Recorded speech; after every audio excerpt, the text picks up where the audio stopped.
أنا آية والله أعلم بما ينزل قالوا إنما أنت مفتر بل أكثرهم لا يعلمون صدق الله مولانا العظیم۔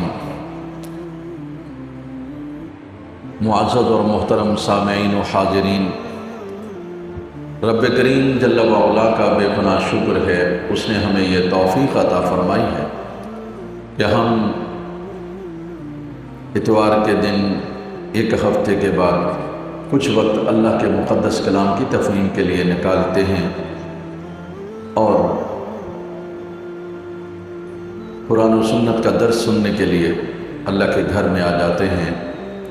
اللہ تبارک و تعالیٰ یہ ہماری حقیر سی نیکی اپنی بارگاہ میں شرف قبولیت عطا فرمائے۔ تسلسل کے ساتھ سلسلہ درس قرآن و سنت جاری ہے اور آج سورہ نحل کی آیت نمبر 101 سے تلاوت کرنے کا شرف حاصل کیا ہے۔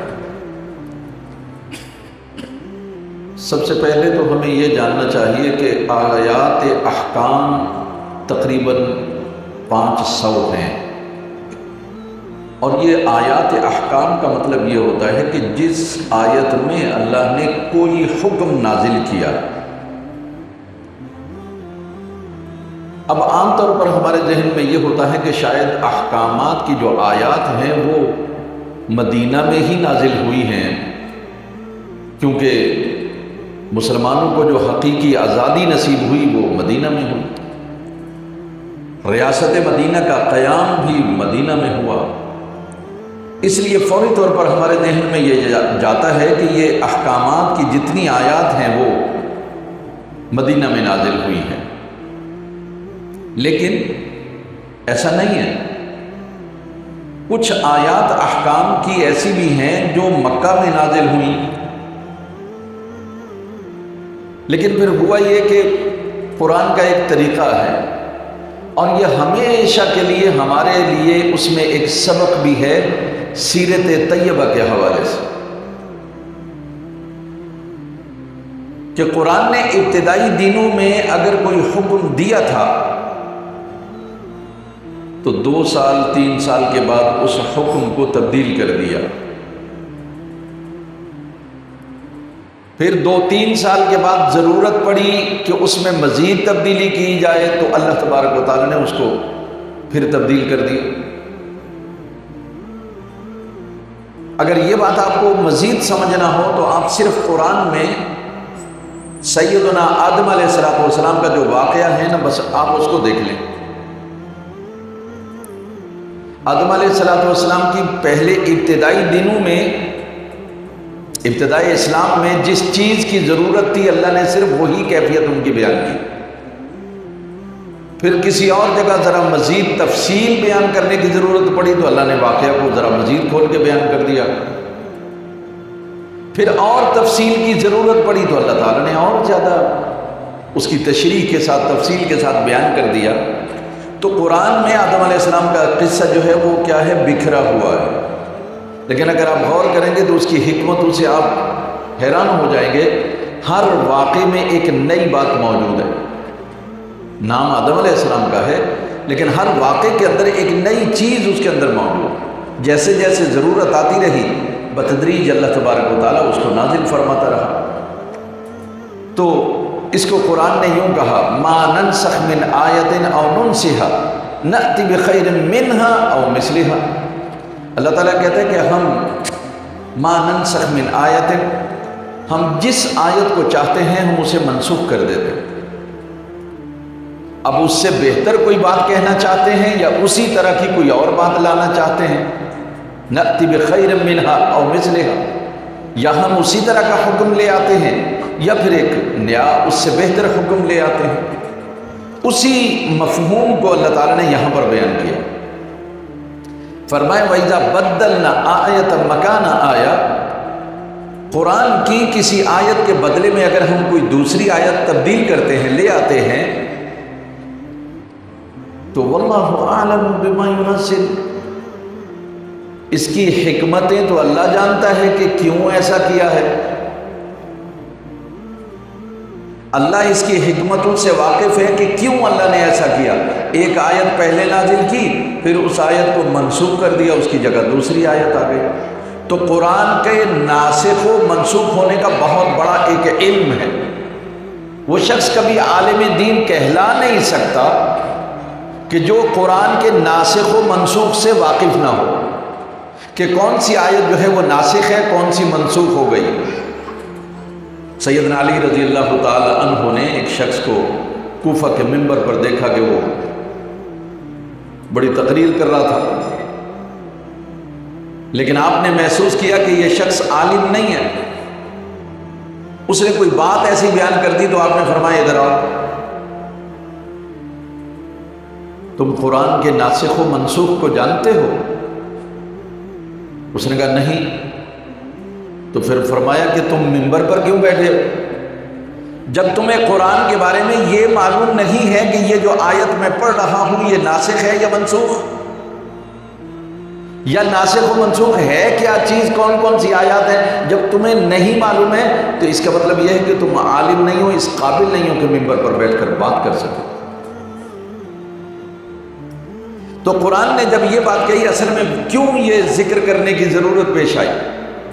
تو قرآن کا تو اپنا ایک طریقہ ہے، اسلوب ہے۔ اللہ تبارک و تعالیٰ کسی بات کو، نئی بات کو بھیجتا ہے، پہلے والی کو منسوخ کر دیتا ہے، اور ایسا کئی دفعہ ہوا۔ تو کفار یہ کہتے تھے، کہتے بھائی یہ کیسا آدمی ہے، یعنی رسول اللہ صلی اللہ علیہ وسلم کے بارے میں یہ کیسا آدمی ہے، بھائی کل کوئی بات کہتا ہے پھر اگلے دن کوئی بات کہتا ہے۔ جیسے وہ قبلہ کے بارے میں، ارے پہلے تو بیت المقدس کو منہ کر کے نماز پڑھتے تھے، اب یہ بیت اللہ کو منہ کر کے نماز پڑھتے ہیں۔ سَيَقُولُ السُّفَهَاءُ مِنَ النَّاسِ مَا وَلَّاهُمْ عَنْ قِبْلَتِهِمُ الَّتِي كَانُوا عَلَيْهَا قُلْ لِلَّهِ الْمَشْرِقُ وَالْمَغْرِبُ يَهْدِي مَن يَشَاءُ إِلَىٰ صِرَاطٍ مُّسْتَقِيمٍ۔ تو جب یہ باتیں ہونے لگی تو اللہ تبارک و تعالیٰ نے فرمایا وَاللَّهُ أَعْلَمُ بِمَا يُنَزِّلُ۔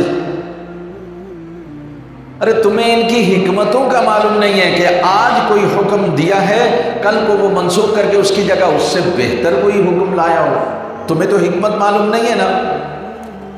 قالوا انما انت مفتر، اور کافر کہتے ہیں کہ یہ اپنے پاس سے گھڑ کے لے آتا ہے۔ وہ رسول اللہ صلی اللہ علیہ وسلم کے بارے میں پھر یہ کہنے لگتے تھے، ارے کل تو اس بارے میں کوئی اور حکم تھا، آج کوئی اور حکم ہے، اس کا مطلب یہ اپنے پاس سے گھڑ گھڑ کے لاتا ہے۔ کوئی شخص آج آپ سے کوئی بات کرتا ہے، کل کوئی اور بات کرے گا تو آپ بھی کہیں گے یار کیسا آدمی ہے، ٹکتا ہی نہیں، لگتا ہے کہ بنا بنا کے لاتا ہے۔ تو اللہ کہہ رہا قالوا انما انت مفتر، وہ یہ کہتے ہیں کافر اور مشرک کہ آپ تو گھڑ گھڑ کے لاتے ہیں، بنا بنا کے لاتے ہیں۔ لیکن اللہ نے فیصلہ سنا دیا، فرمایا بل اکثرهم لا يعلمون،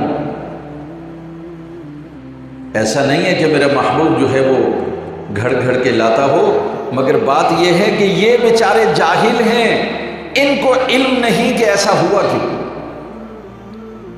ایک حکم اللہ نے دیا تھا، پھر اس کے بعد اگلے دن وہ حکم منسوخ ہو گیا، کوئی دوسرا آ گیا، تو ان کو اس کی حکمتوں سے واقفیت نہیں ہے،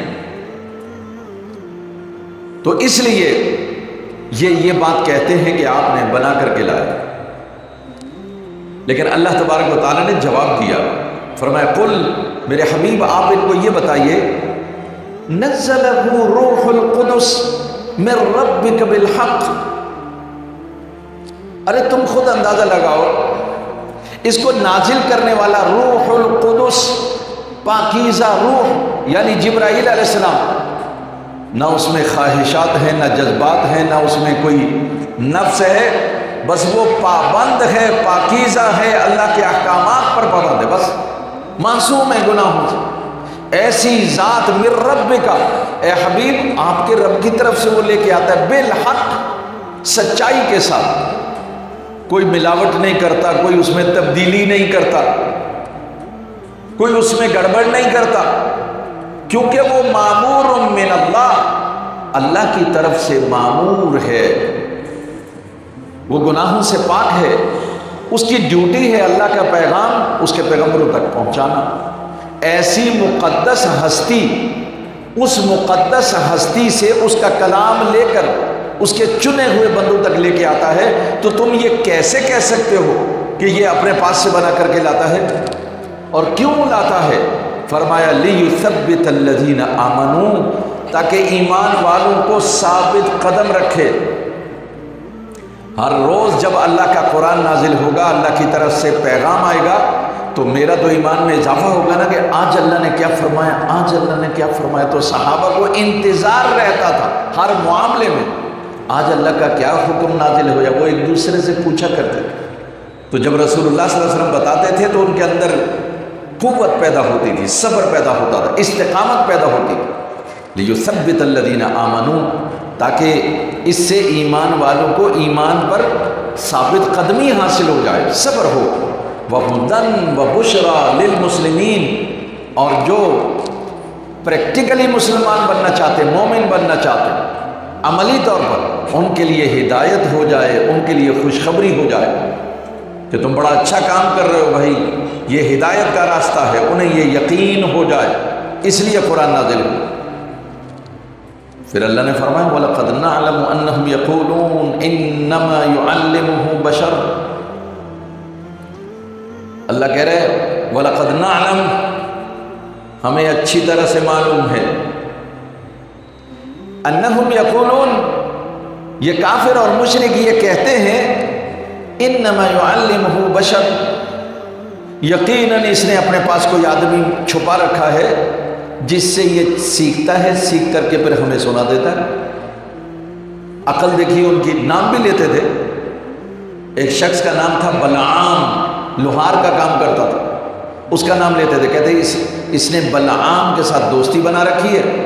دوست تو وہ تھا، لوہار تھا، نبی صلی اللہ علیہ وسلم کا دوست تھا۔ غرباء سے دوستی رکھنا یہ پیغمبروں کی سنت ہے۔ تو بلعام سے یہ سیکھتا۔ بنی مغیرہ کا ایک شخص تھا یعیش، اس کا نام لیتے تھے، کہتے تھے یعیش سے سیکھتا ہے، مشورہ کرتا ہے، پھر جو وہ بتاتا ہے وہ آ کے ہمیں سنا دیتا ہے۔ ایک دو اور غلام تھے جیسے عیش، جبر، اس نام کے لوگ تھے، لیکن یہ وہ لوگ ہیں سارے کے سارے غلام تھے اور کوئی بھی ان میں سے عربی نہیں تھا،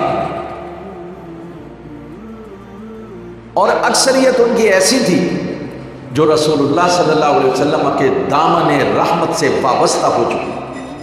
وہ تو وفادار تھے رسول اللہ صلی اللہ علیہ وسلم، خود آپ کے دامن سے وابستہ ہو کر رحمت چاہتے تھے، ہدایت چاہتے تھے۔ قرآن نے ان کو جواب دیا، تم نام لگاتے ہو کہ اس نے لوگ رکھے ہوئے ان سے مشورہ کر کے سیکھ کر کے تمہیں سکھاتا ہے۔ فرمایا جن لسان الذی یلحدون الیہ اعجمی، جن لوگوں کا تم نام لے رہے ہو کہ یہ ان سے سیکھتے ہیں، فرمایا وہ تو اجمی ہیں، وہ تو گونگے لوگ ہیں، وہ بیچارے سے صحیح طریقے سے عربی بول نہیں سکتے ہیں، تو اتنا فصیح قرآن وہ کیسے بنا سکتے ہیں؟ گونگا آدمی کیسے کلام کر سکتا ہے؟ ان پڑھ اور جاہل آدمی جو سائن بھی نہ کر سکے وہ کیسے تم کو ایک پورا خط لکھ کے دے سکتا ہے؟ تو عرب تو خود کہتے تھے عام لوگوں کو، عربوں کے علاوہ سب کو گونگا کہتے تھے، اجمی ہے یہ، اجمی کا معنی گونگا، یعنی انہیں لکھنا پڑھنا نہیں آتا۔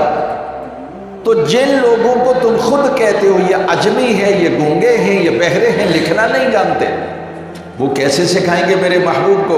وَهَذَا لِسَانٌ عَرَبِيٌّ مُبِينٌ، اور یہ قرآن لسان عربی، یہ عربی زبان میں ہے، اور مبین، بڑا فصیح ہے، واضح ہے۔ ایسی فصاحت و بلاغت والا کلام اجمی کیسے کہہ سکتا؟ ان پڑھ کیسے کہہ سکتا؟ ایک گونگا آدمی کیسے کہہ سکتا ہے بقول تمہارے؟ تو پھر تم یہ کیوں کہتے ہو کہ قرآن جب اتنا فصیح و بلیغ اور اس کے ایک ایک حرف کے اندر جو نقطے چھپے ہوئے ہیں، جو تاریخ چھپی ہوئی ہے، جو مستقبل کے خزانے، مستقبل کی پیشن گوئیاں، پریڈکشنز اس کے اندر موجود ہیں، اس کے باوجود تم یہ کہہ رہے ہو کہ یہ جاہلوں نے بنایا؟ تو اللہ تعالیٰ نے خوب ان کو ڈانٹ دیا انہی کے الفاظ۔ پھر فرمایا قصور ان کا نہیں ہے،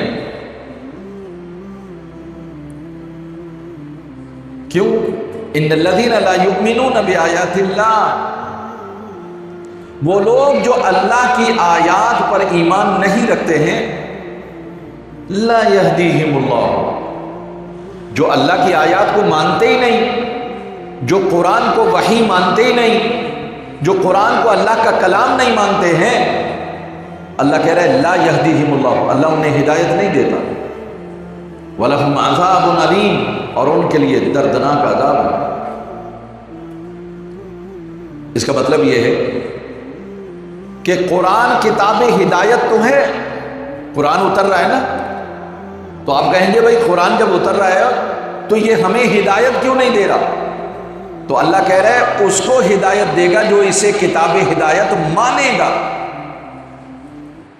جو کہے گا کہ ہاں یہ اللہ کا کلام ہے، یہ وحی خدا ہے، یہ رسول نے گھڑا نہیں ہے،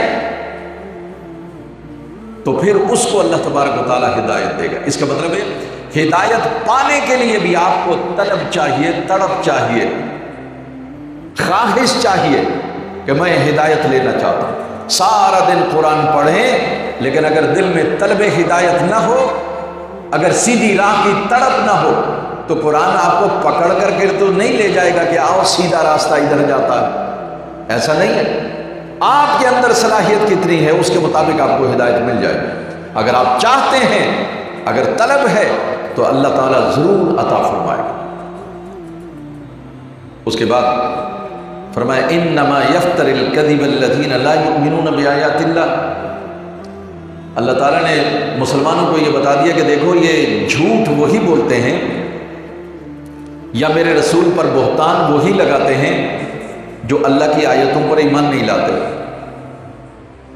کیونکہ جو مانتا ہے کہ آپ اللہ کے رسول، جو مانتا ہے کہ یہ قرآن اللہ کا کلام ہے، جو مانتا ہے کہ قرآن کتاب ہدایت ہے، وہ رسول اللہ صلی اللہ علیہ وسلم پر کبھی جھوٹ نہیں باندھے کہ جی اس نے اپنے پاس سے بنا لیا۔ تو یہ بات صرف وہ کریں گے کہ جو قرآن کو اللہ کا کلام نہیں مانتے ہیں، وہ نہیں مانتے کہ یہ اللہ کی آیات ہیں اور وہی جھوٹے ہیں۔ لیکن یہاں ایک بات سنیے، مومنوں کا دفاع کیا اللہ تعالیٰ نے۔ تو ایک حدیث ہے جس میں آتا ہے قیل لرسول اللہ صلی اللہ علیہ وسلم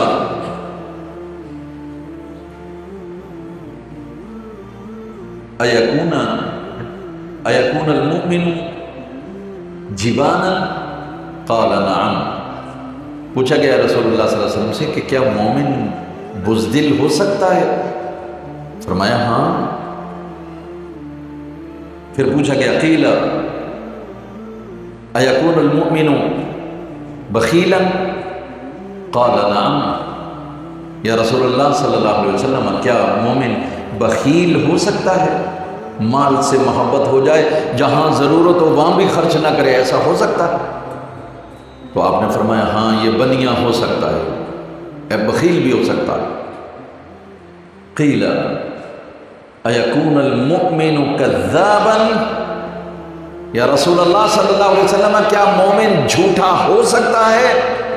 قال لا، فرمایا نہیں، مومن بزدل ہو سکتا ہے، مومن بخیل ہو سکتا ہے، مگر مومن کبھی جھوٹا نہیں ہو سکتا۔ آپ اندازہ کیجئے کہ رسول اللہ صلی اللہ علیہ وسلم اتنے وثوق کے ساتھ فرما رہے ہیں، اور ہم اگر قدم قدم پر جھوٹ بول رہے ہیں تو دل میں یہ نہ سمجھیے گا کہ رسول اللہ کا فرمان غلط ہے، نہیں نہیں، ہم غلط ہیں، ہمارا ایمان اس درجے کا نہیں ہے جہاں پہنچ کر ہم اپنی جان کی پرواہ کیے بغیر سچ بولیں۔ مومن نہیں ہے، اگر ہم جھوٹ بول رہے ہیں تو ہم پکے مومن نہیں ہیں۔ ہمارا پکا مومن ہونا اس کا ثبوت یہ ہے کہ کبھی جھوٹ نہیں بولیں گے، سچ بولیں گے۔ اصل میں یہ بات اس لیے کہی، لوگوں کو بتایا کہ جبرائیل وہ بھی مومن، رسول اللہ بھی مومن، آپ کے دامن سے وابستہ ہو جانے والے وہ غریب مسلمان وہ بھی مومن۔ تو مومن تو کبھی جھوٹا ہو نہیں سکتا، کیونکہ وہ اللہ کا رسول بھی مان رہے ہیں، وہ قرآن کو اللہ کی آیات بھی مان رہے ہیں، وہ ہدایت کے طالب بھی ہیں، وہ کبھی جھوٹا نہیں ہو سکتا۔ تو اس کا مطلب ہے قرآن سچا ہے، رسول سچے ہیں۔ اتنے پاکیزہ لوگ اور اچھے لوگ جب قرآن کی گواہی دے رہے ہیں تو اے کافرو، اے مشرکو، تم کیسے یہ بات کہہ سکتے ہو کہ یہ جھوٹ گھر کے آپ نے ہمیں سنا دیا؟ ایسا نہیں ہے۔ وہ تو بڑی پاکیزہ ہستیاں ہیں جو قرآن کو اللہ کا کلام مانتے ہیں، اور مومن کبھی جھوٹ نہیں بولتا۔ اس کے بعد فرمایا من کفر باللہ من بعد ایمانی، کہ جس نے ایمان لانے کے بعد کفر کیا، ہاں الا من اکرہ، سوائے اس کے کہ اسے مجبور کیا گیا ہو کفر پر، لیکن وقلبہ مطمئن بالایمان، اس کا دل اطمینان مطمئن ہو ایمان پر، تو پھر کوئی حرج کی بات نہیں۔ اصل میں یہ حضرت عمار کے بارے میں یہ بات، بلکہ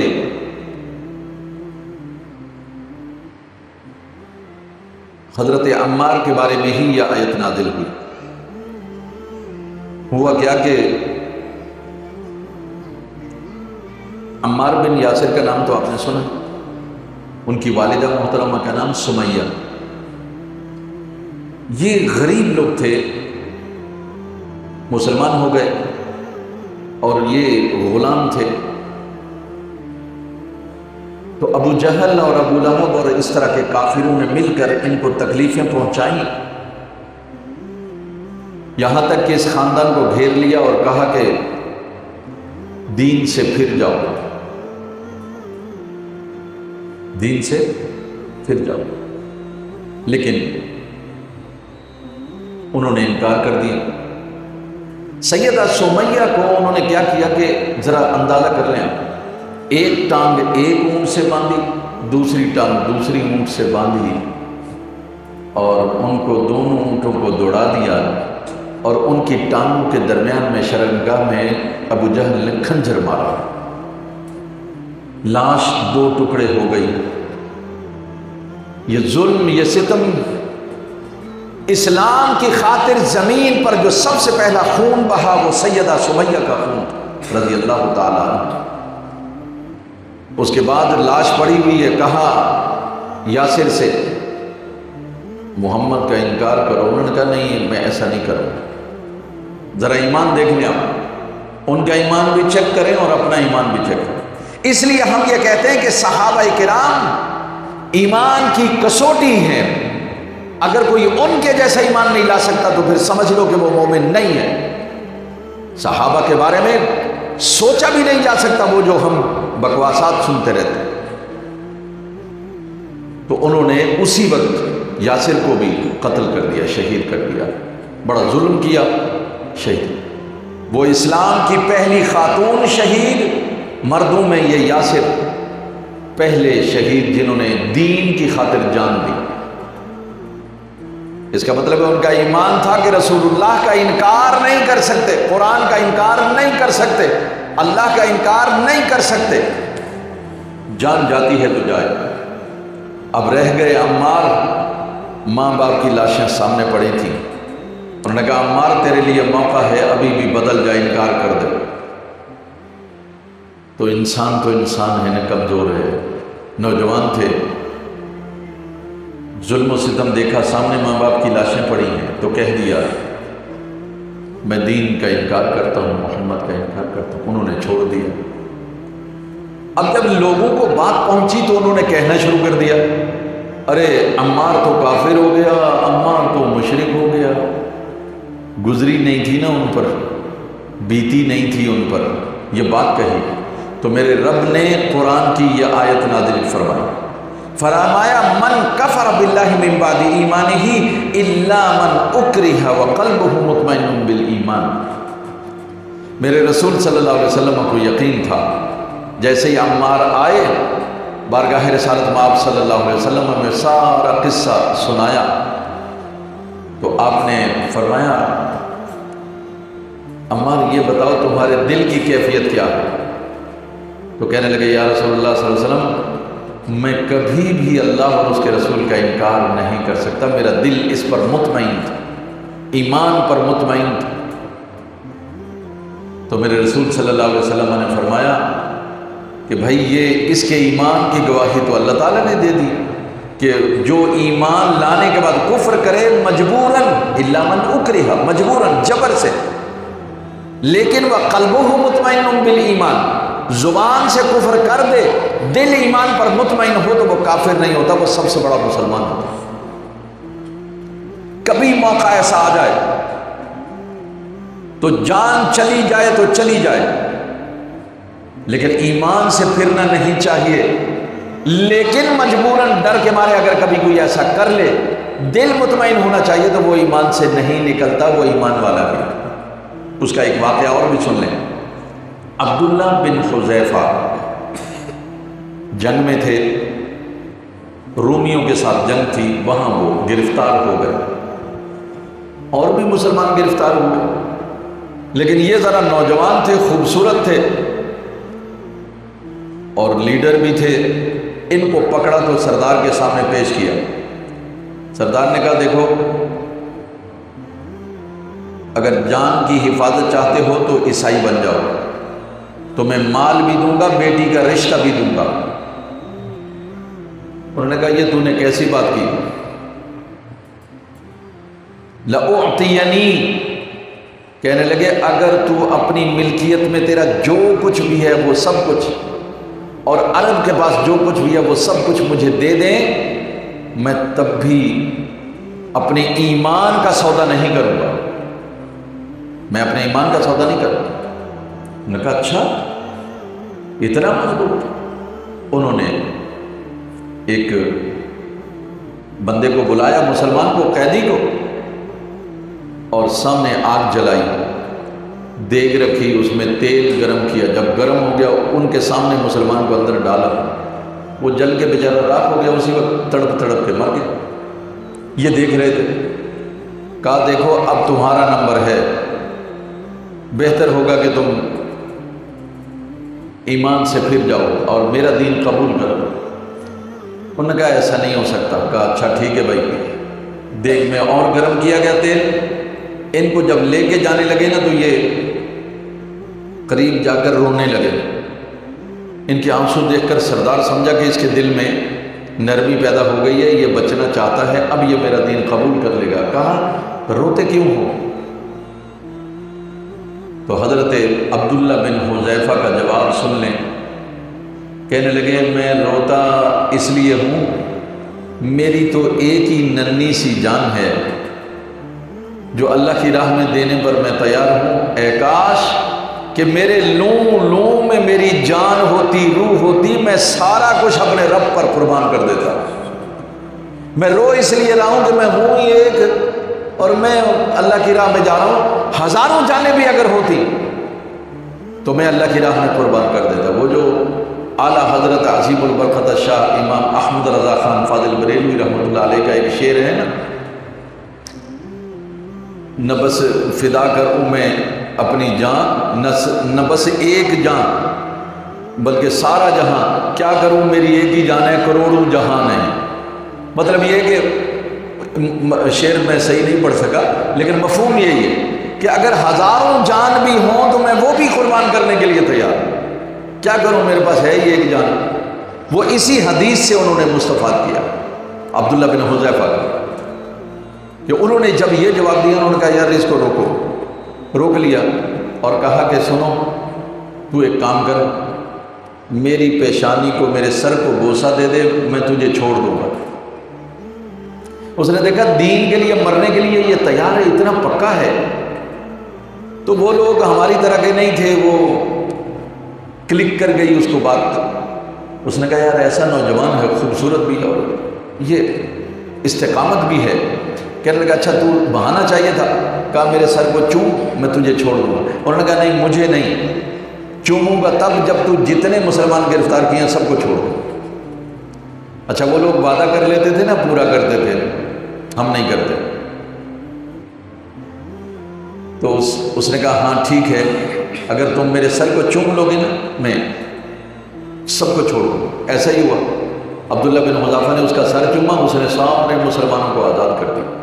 اب سنیے، مسلمان سارے جب واپس آئے تو حضرت عمر فاروق رضی اللہ تعالیٰ عنہ امیر المومنین تھے، ان کے پاس حاضر ہوئے، سارا قصہ واقعہ سنایا تو حضرت عمر رضی اللہ تعالیٰ عنہ بڑے خوش ہوئے، کھڑے ہو گئے، کھڑے ہو کر کے لوگوں سے یہ کہا کہ بھائی دیکھو، ہم پر سب پر یہ حق ہے کہ ہم حذیفہ کا، عبداللہ بن حذیفہ کا ماتھا ہم چومیں، سر ان کا چومیں، اور انا ابدأ، اور میں اس کا آغاز کرتا ہوں۔ تو پھر آپ نے کیا کیا؟ سب سے پہلے آپ نے عبداللہ بن حذیفہ کا سر چوما، پھر سارے لوگوں نے عبداللہ بن حذیفہ کا سر چوما۔ کیوں؟ انہوں نے ایک دفعہ اس کا سر چوما اور سارے مسلمانوں کو آزاد کرا لیا، فرمایا تیرا سر اس قابل ہے کہ ہم اس کو چومیں، کیونکہ استقامت کا مظاہرہ کیا تھا۔ تو یہ استقامت جو ہے، دین پر قائم رہنا، چلے تو جانا ہے لیکن بہادری کے ساتھ دین پر ڈٹے رہنا، استقامت کے ساتھ، یہ کوئی سیکھے تو پھر اب حضرت عمر رضی اللہ تعالی عنہ کے فیض یافتہ فلسطینی اور غزہ کے مسلمانوں سے کوئی سیکھے کہ کس طرح سے جان دی جاتی ہے، کس طرح سے دین پر استقامت۔ اور وہ بار بار کہہ رہے ہیں کہ بیت المقدس کے لیے ہم یہیں اسی زمین میں، یہ مقدس زمین ہے، یہ وہ سرزمین ہے جس کے لیے اللہ نے کہا سبحان الذی اسری بعبدہ لیلا من المسجد الحرام الی المسجد الاقصی الذی بارکنا حولہ لنریہ من آیاتنا۔ یہ وہ سرزمین ہے جس کی تعریفیں اللہ کر رہا ہے، جس کی برکت کے لیے اللہ کہہ رہا ہے۔ اللہ اپنے حبیب پاک صلی اللہ علیہ وسلم کو وہ نشانیاں دکھانا چاہتا اور آپ وہاں تشریف لے گئے، 16 ماہ تک وہاں منہ کر کے نماز پڑھی۔ آج ان کا جذبہ جہاد دیکھ لیجیے، وہ یک طرفہ بات ہے کہ وہ ان کا یوں سمجھے کہ جینوسائڈز ہو رہی ہے، ان کی نسل کشی ہو رہی ہے، یک طرفہ طور پر لڑائی ہو رہی ہے، یہ کوئی جنگ تھوڑا ہی ہے، یہ تو سراسر بدماشی ہے۔ لیکن امریکہ کے نام سے جو عالمی بدماش ہے، آپ اس کے بیانات دیکھیں، فاشسٹ قسم کا انسان جو بار بار دھمکیاں دے رہا ہے کہ غزہ کے اندر واپس تم گئے تو آئندہ جو 100 سال سے ہو رہا ہے وہی ہوگا تمہارے ساتھ۔ ہے کسی کی زبان کھلتی؟ الٹا ادھر ایک چھرلی چھوڑ دی گئی پاکستان اور انڈیا کی لڑائی، صرف وہاں سے توجہ ہٹانے کی۔ اندازہ کیجیے آپ عالمی طاقتوں کی یہ پلاننگ دیکھیے آپ، کچھ بھی نہیں ہوگا لیکن بکواسات جاری ہے تاکہ وہاں سے لوگوں کی توجہ ہٹا دے۔ اندازہ کیجئے کہ شیطانی قوتیں، دجالی قوتیں کس طرح سے کام کرتی ہیں۔ لیکن فرمایا سنو، وَلَكِن مَّن شَرَحَ بِالْكُفْرِ صَدْرًا فَعَلَيْهِمْ غَضَبٌ مِّنَ اللَّهِ وَلَهُمْ عَذَابٌ عَظِيمٌ۔ فرمایا ہاں یہ ہے، مجبوراً اگر کوئی کفر کرے گا، دل مطمئن ہو ایمان پر، تو اللہ اس سے ناراض نہیں ہوتا۔ کوئی بات نہیں، جان بچانے کے لیے ایسا کہنا بھی ضرور ہو جاتا ہے، یہ جائز ہے۔ لیکن اگر کوئی دل کے اندر چاہتا تھا کہ چلو چھوڑو اسلام کو، کفر کو، اسلام کو چھوڑو، کافر بن جاؤ، مفادات، ویزا مل رہا ہے بھائی، نوکری مل رہی ہے، شہریت مل رہی ہے، تو جان بوجھ کر اگر ایسا کیا کسی نے، فَعَلَيْهِمْ غَضَبٌ مِّنَ اللَّهِ، اللہ کا غضب اس پر نازل ہو۔ اور ذرا دیکھ لو، جنہوں نے بھی وطن عزیز پاکستان کو لوٹا اور شرع صدر کے ساتھ عوام کی خواہشات کو دبایا، یہاں کے کانسٹیٹیوشن کو دبایا اور یہاں اسلام کو نہیں آنے دیا، دنیا کما لی انہوں نے، دوسرے ملکوں میں چلے گئے، لیکن اللہ کی قسم جتنی لعنتیں ان پر پڑتی ہیں، جوتے ان پر پڑتے ہیں، جتنی ان کو ذلتیں اٹھانی پڑ رہی ہیں، دنیا میں کسی اور کو نہیں۔ سبھی کا یہ حال ہے۔ عالمی میڈیا ان کے سامنے آنکھ وہ نہیں اٹھا سکتے، امریکہ کے کانے، یورپ کے کانے، سب کے کانے، اور سب کو پتہ ہے یہ وہاں سے لوٹ کر لائیں پیسہ۔ اور ابھی تو ماشاءاللہ امریکہ نے صرف عراق کے بارے میں یہ کہا کہ وہاں کے جو سیاستدان تھے ان کے نام لے لے کر کہا، اربوں ڈالر امریکہ کے بینکوں میں تھے، انہوں نے کہا یہ سب کے سب ہم نے ضبط کر لیے، اس لیے کہ ہماری فوج جا کے وہاں لڑی تھی، اس کے پیسے ہمیں چاہیے۔ اب باقیوں کو فکر ہو گئی جنہوں نے لوٹا ہے، بابا نکالو ان کے بینکوں سے، دوسرے ملکوں سے بھی نکالو، ہمیں تو شکریہ ادا کرنا چاہیے، اچھا ہے تو نے ان کو سامنے کر دیا تاکہ ان کے بھی کسی کام نہ آئے۔ تو فرمایا اللہ کا عذاب بھی ان پر بڑا نازل ہوگا۔ کیوں؟ ذالک بانہ مستحب الحیات الدنیا علی الاخرہ، ان پر غضب اللہ کا اس لیے نازل ہوا، ان کو ذلیل اس لیے کرے گا، ان کو عذاب میں مبتلا اس لیے کرے گا، انہوں نے دنیا کی زندگی سے محبت کر لی، آخرت پر ترجیح دی۔ قرآن کیسے واضح انداز میں ہماری حرکتوں کا پردہ چاک کر ذالک بانہ مستحب الحیات الدنیا علی الاخرہ، اس لیے ان پر عذاب ہوگا، اللہ ناراض اس لیے ہوگا کہ انہوں نے دنیاوی زندگی کو اس سے پیار کر لیا اور آخرت پر اس کو ترجیح دی ہے۔ تم نے آخرت کو چھوڑا،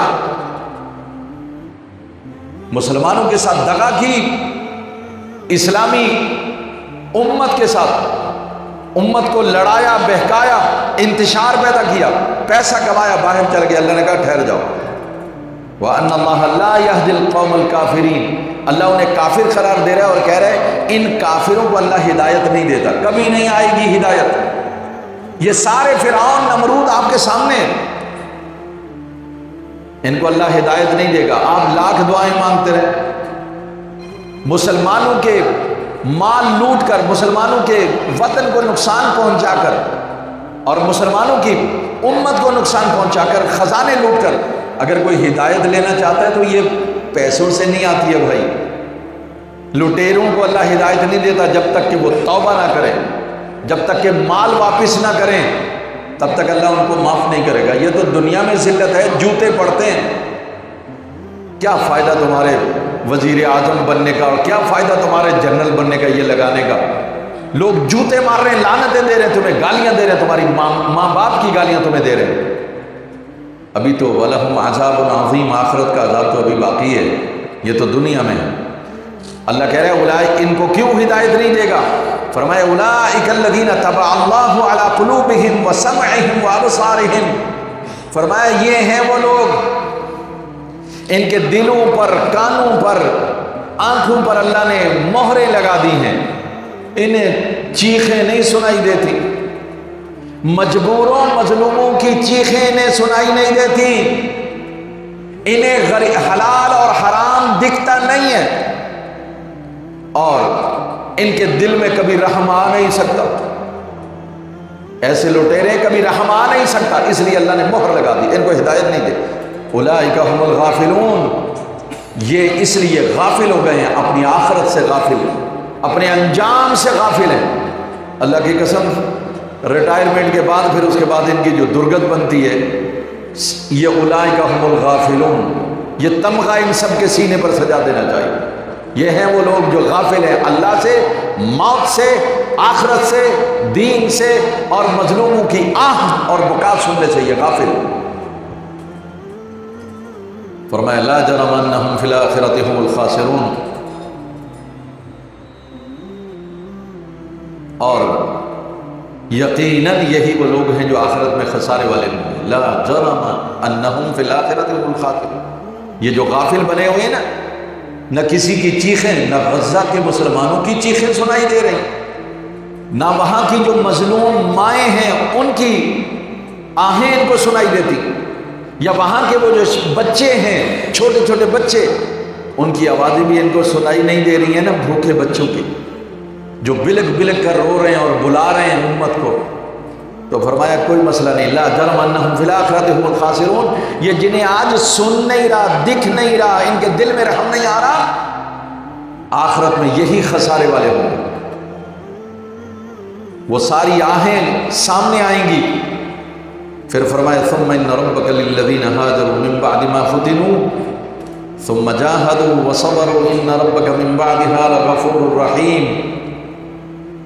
ویسے ہمیں سمجھ میں آئے یا نہ آئے، اللہ کی قسم ذرا فلسطین کو لا کر کے یہ والی قرآن کی آیت 110 نمبر آیت ہے سورہ نحل کی، اللہ کہہ رہا ہے ثم ان ربک، بے شک تمہارا رب للذین ہاجروا، جنہوں نے اپنے گھر بار چھوڑے اور ہجرت کی، من بعد ما فتنوا، جبکہ انہیں خوب ستایا گیا، ان پر ظلم کیا گیا، کبھی غزہ سے نکالا خان یونس کی طرف، کبھی خان یونس نے سے نکالا تو غزہ کی طرف، یہ سارے بیچارے کبھی مصر کی طرف کبھی اردن کی طرف، کوئی گھر ان کا نہیں چھوڑا ان پر، من بعد ما فتنوا، لیکن ثم جاہدوا، اس کھنڈرات پر بھی وہ زندہ رہ کر پھر بھی جہاد میں مصروف ہے، وصبروا، اور صبر کر کے کہتے ہیں ہم اسی زمین کا رزق بن جائیں گے، یہاں سے جائیں گے نہیں، ثم صبروا، سنو ان ربک من بعدها لغفور رحیم، جو اس درجے پر پہنچے ہوئے لوگ ہیں اس کے بعد اللہ نے ان سب کو بخش دیا ہے، مہربان ہو گیا ان پر۔ یعنی خدا تمہیں بخش دے، تم گھر میں آرام سے آسودگی سے بیٹھو، تمہیں کسی مظلوم کی آہ بھی سنائی نہ دے، نہ تم گھر سے نکلو، گھروں سے تمہیں اتنا پیار ہے کہ گھر سے مت نکلو، تمہیں دولت سے پیار ہے، مال سے پیار ہے، تم نہ نکلو، تو اور تم چاہو کہ جہاد بھی نہ کریں، نہ مصیبت میں پڑنا پڑے، نہ کسی آزمائش میں پڑنا پڑے، بس اللہ ہمیں بخش دے۔ دعاؤں سے رب نہیں بخشے گا جب تک کہ یہ کام نہ ہو کہ جو ہاجروا من بعد ما فتنوا، وہ لوگ کہ جن کو نکالا گیا ان کے گھر سے ظلم و ستم کرنے کے بعد اور آزمائش میں ڈال کر بمبارڈمنٹ کر کے، کبھی لبنان سے نکالا، کبھی اردن سے نکالا، کبھی مصر سے نکالا، کبھی سعودیہ سے نکالا، ثم جاہدوا، اس کے باوجود وہ کھنڈرات پر بھی رہ رہے ہیں اور جہاد میں مصروف ہیں، سینہ تان کر کہتے ہیں کہ نہیں جائیں گے اسی زمین پر، وصبروا، اور صبر کر رہے ہیں اور اعلان کر رہے ہیں مسلمانوں تمہیں ہماری چیخیں سنائی دیں یا نہ دیں، ہم صبر کر رہے ہیں، اللہ صبر کرنے والوں کے ساتھ ہے۔ تو رب نے بھی اعلان کر دیا کہ اگر تمہیں گھر سے نکالا ہے، تمہارے گھر گرا دیے ہیں، تمہارے بچوں کو شہید کر دیا، تمہاری مائیں مار دی ہیں، تمہارے باپوں کو زمین دوز کر دیا ہے، تو اور تم پھر بھی ڈٹے ہوئے ہو، جہاد کر رہے ہو، صبر کر رہے ہو، تو اللہ نے تمہاری بخشش کر دی ہے، مغفرت کر دی۔ یہ آیت کی تشریح دیکھنی ہے نا، بس غزہ کے مسلمانوں کا صبر دیکھ لو، ان کے گرے ہوئے بٹے ہوئے گھر دیکھ لو، اور پھر اس کے باوجود ان کا وہاں پر ڈٹے رہنا یہ دیکھ لو، آپ کو اندازہ ہو جائے گا کہ انہوں نے اللہ کی بخشش کو لے لیا ہے، حاصل کر لیا ہے۔ اللہ سے دعا ہے کہ رب العالمین ہمیں ان کے نقش قدم پر چلنے کی توفیق عطا فرمائے۔ آپ کو تو آپ کے حکمرانوں کو صرف ایک فون آ جائے ایسا کرنا ہے تو یہ کہتے ہیں جی آپ وہیں رہیں، ہم تشریف لا رہے ہیں، ہم حاضر ہو رہے ہیں آپ کی خدمت۔ میں آپ کو ایک بات بتانا چاہتا ہوں، ٹرمپ جیسا بدمعاش عالمی وہ اعلان کرتا ہے کہ خبردار غزہ میں واپس نہیں آنا ورنہ 100 سال سے جو ہو رہا ہے نا تمہارے ساتھ وہی ہوگا۔ اس کو وہ جواب دیتے ہیں ہمیں 100 سال اگر برداشت کر سکتے ہیں پچھلے، آئندہ 100 سال بھی ہم برداشت کریں گے مگر ہم رہیں گے غزہ میں۔ یہ معمولی بات نہیں ہے۔ اللہ سے دعا ہے رب العالمین ان کی مدد فرمائے، استقامت دے، انہیں صبر عطا فرمائے اور اس کا انہیں اجر عطا فرمائے، اور اللہ پاک ہمیں بھی توفیق عطا فرمائے کہ ہم ان کی مدد کر سکیں۔ وما الانبیاء والمرسلین وعلی آلہ واصحابہ اجمعین۔ رب زدنا علما نافعا وعملا مقبولا ولسانا ذاکرا وقلبا منورا وایمانا مستقیما ودعاء مستجابا۔ رب اشرح لي صدري ويسر لي امري واحلل عقدة من لساني يفقهوا۔ اللهم اجعل من الذين يستمعون القول فيتبعون احسنه برحمتك يا ارحم الراحمين۔